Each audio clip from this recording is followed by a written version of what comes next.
आज परम पूज्य अमर शहीद संत रामानंद महाराज जी का जन्म दिवस है, जो पूरे विश्व में गुरु रविदास वाणी का प्रचार प्रसार करते थे।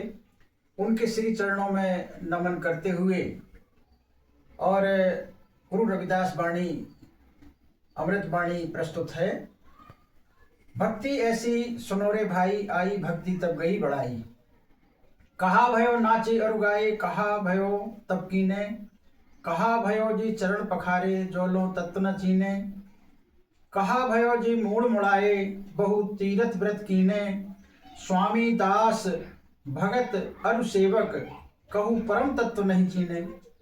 कह रविदास तेरी भगत दूर है, भाग बड़े सो पावे। तज अभिमान मैट आपा पर, पिपलक है चुन खाए।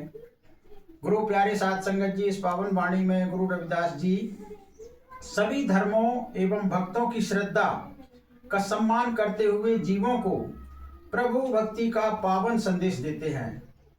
प्रभु की भक्ति उस समय जीवन में आती है जब जीव के मन से लोक उपमा झूठे अहंकार का नाश हो जाता है। गुरु रविदास जी कहते हैं, कहा भयो नाचे अरु गाए, कहा भयो तब कीने। नाचने गाने तब करने से कोई हासिल नहीं होता। परम तत्व की जब तक पहचान नहीं होती तब तक आप कितने ही तप करते रहो, कितना ही त्याग करते रहो, वस्त्र त्याग दो या आहार त्याग दो। कोई भी ऐसा नियम ले लो कि 12 साल तक खड़े हैं और एक हाथ या अंग कोई भी ऊपर उठा के भी आप चलते रहें, तो यह लोक उपमा में आता है। ऐसा गुरु रविदास जी कहते कि इससे परम तत्व की प्राप्ति नहीं होती। कहा भयो जी चरण पखारे, जो लो तत्व नहीं चीने। आप कितने ही गुरु के चरण धो धो कर पीते रहो और बहुत साष्टांग होते रहो, जब तक गुरु के वचनों पर नहीं चलोगे, जब तक आपको सच्ची भक्ति का एहसास नहीं होता। कहा भयो जी मूड़ मुड़ाए, बहु तीरथ व्रत कीने। बहुत से भक्त ऐसा करते हैं कि अपने सर की मुंडन करवा लेते हैं, बहुत बड़े बड़े जटा रखा लेते हैं और बहुत ही तीर्थ व्रत करते हैं। यह भक्ति में कुछ हासिल नहीं होता, ऐसा गुरु रविदास जी का मानना है। करते तो सब सम्मान है, भक्ति का श्रद्धा है आदमी की, जो भी जिस प्रकार से परमात्मा को याद करना, लेकिन सच्ची भक्ति का उपदेश गुरु रविदास जी दे रहे हैं। स्वामी दास भगत और सेवक, कहू परम तत्व न चीने। कितने ही आप स्वामी मान के स्वामी की सेवा करते रहो, स्वामी भी शिष्य को कितना ही वरदान देता रहे, तो ये भक्ति से हासिल नहीं होता।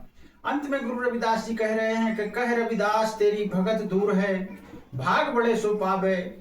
तज अभिमान मैट आपा पर, पिपलक है चुन खावे। गुरु रविदास जी कह रहे हैं कि जिस प्रकार एक छोटा सा प्राणी चींटी अपना अभिमान को त्याग कर बालू में रेत के कणों में से चीनी को चुन चुन कर खा लेती है, इसी प्रकार से भक्त जब तक अपने आपा को नहीं खोता, अपने अभिमान को नहीं खोता, तब तक उस परम तत्व की प्राप्ति नहीं होती। यह द्वैतवाद जब तक उसके मन में रहता है कि जहां तक कि अपना भी आपा भी बना रहे, अपना अहम भी बना रहे और परमात्मा प्राप्त हो जाए, तो ये असंभव वाली बात है। ऐसा गुरु रविदास जी कहते हैं कि भक्ति तो जब आती है जब इंसान के मन से झूठा अहंकार, झूठी उपमा खत्म हो जाती है। ऐसा गुरु रविदास जी का परम उपदेश है और हमें गुरु रविदास जी की वाणियों को आत्मसात करना चाहिए। सच्ची भक्ति के लिए सतगुरु के चरणों से जुड़ना चाहिए, ऐसा मेरा विश्वास है। और गुरु रविदास जी के, गुरु निरंजन दास महाराज जी के, संत रामानंद जी महाराज के, सभी संतों के चरणों में नमन करते हुए जय गुरुदेव, धन गुरुदेव।